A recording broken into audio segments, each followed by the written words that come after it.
Hi guys, this is Mark Magnifico Magsayo. You are watching Channel Manoy. Magandang araw mga pre, maayong adlaw po sa mga Bisaya diha. Usap-usapan ngayon ang susunod na makakalaban ni JONAS SULTAN ngayong susunod na buwan. Makakaharap umano ni ZORRO, itong kilabot na knockout artist ng Puerto Rico, ang alaga ni Miguel Cotto na si CARABALLO. Matatanda ang impresibong nanalo si JONAS SULTAN noong August 14 via 7th round KO kontra kay Sharon Carter. Kaya naman, sa kasalukuyan nasa rank number 9 contender na itong si Sultan sa WBA bantamweight, habang itong si CARABALLO ay impresibong tinalo ang Meksikanong si Leonardo Baez Valencia noong Marso via 4th round TKO. Top prospect itong si CARABALLO sa Puerto Rico. Under siya na pangangalaga ni Miguel Cotto. May kasalukuyang impresibo at perpektong kartada na 14 wins, 0 loss, 14 knockout. 25 ang edad, 5'5", at may magandang galaw sa ibabaw ng lona. Pero wala pa itong nakalabang kampyon o di pa napasabak sa isang world title fight. Habang si JONAS SULTAN na may kasalukuyang kartada na 17 wins, 5 losses, 11 knockout, 29 ang edad at 5'4" ay napasabak na sa world title fight.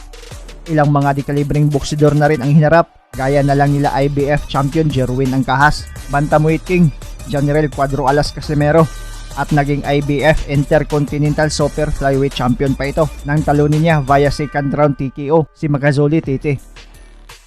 3-star inihap si Sultan sa boxrec.com, habang 3-star pa lang itong si CARABALLO. Kung sakaling matuloy nga ang laban ng dalawa, si Sultan na ba ang nakatakdang magmansya sa perpektong kartada nitong kilabot na knockout artist ng Puerto Rico na si CARABALLO? O sa laban na to, mapapatunayan ni CARABALLO na di lang siya hanggang sa mga walang tahal na boksidor na nanalo, kundi kahit sa mga dekalibreng boksidor ay kaya din niyang manalo at magkampiyon sa kanyang dibisyon. Magandang laban to mga pre, ngayong paparating na Oktubre. Sabay natin panoorin ang mga knockout highlights ng kani-kanilang mga laban. Sultan covering up well.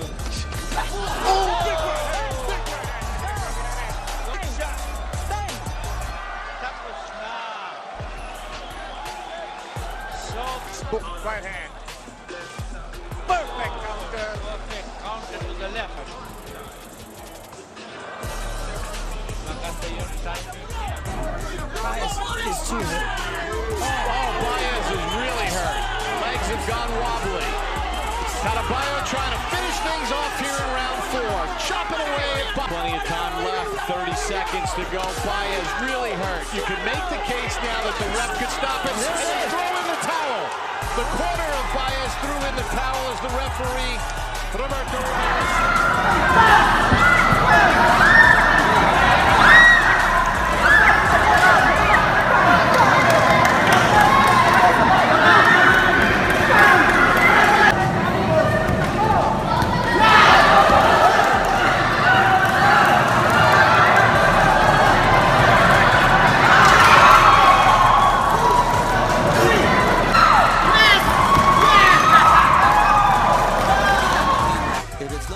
Don't fix it.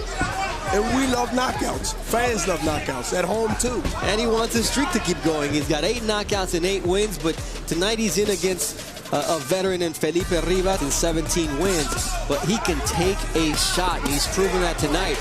But that body work from CARABALLO, you could just hear it digging in. And it's over. Referee Thomas Taylor steps in. Get over there. he tells Felipe Rivas, get over there. Bawal yan. 1-2 by Amit. Jab. Nice na natin yan, Amit. Oh! Big left! Big yun!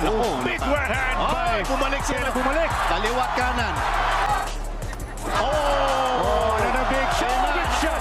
Big shot! Big shot! He's hurt! Umalog si Amit. Ayun pa And isa. a big left! Oh, he's hurt! Tama na! Opening. Yun!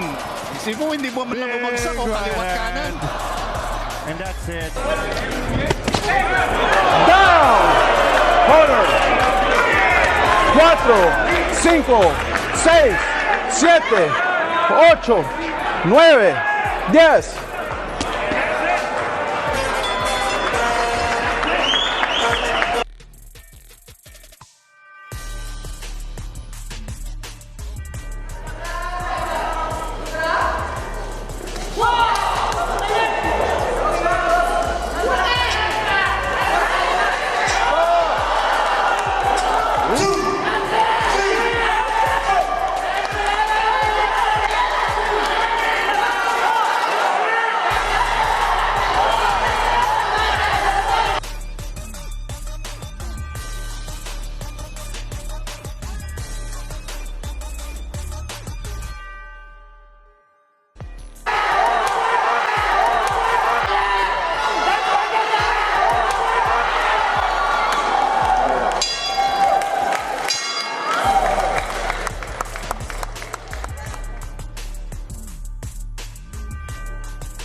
Pakita mo!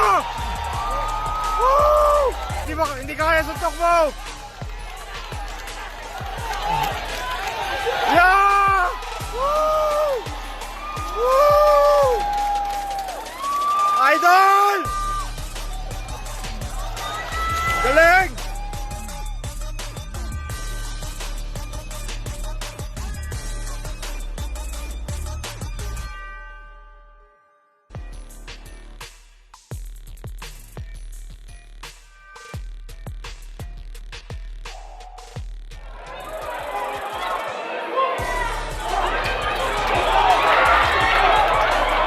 Wow, pana. Hindi ko ba? Kung abiko chanje na babukele bomdlalo amaningi.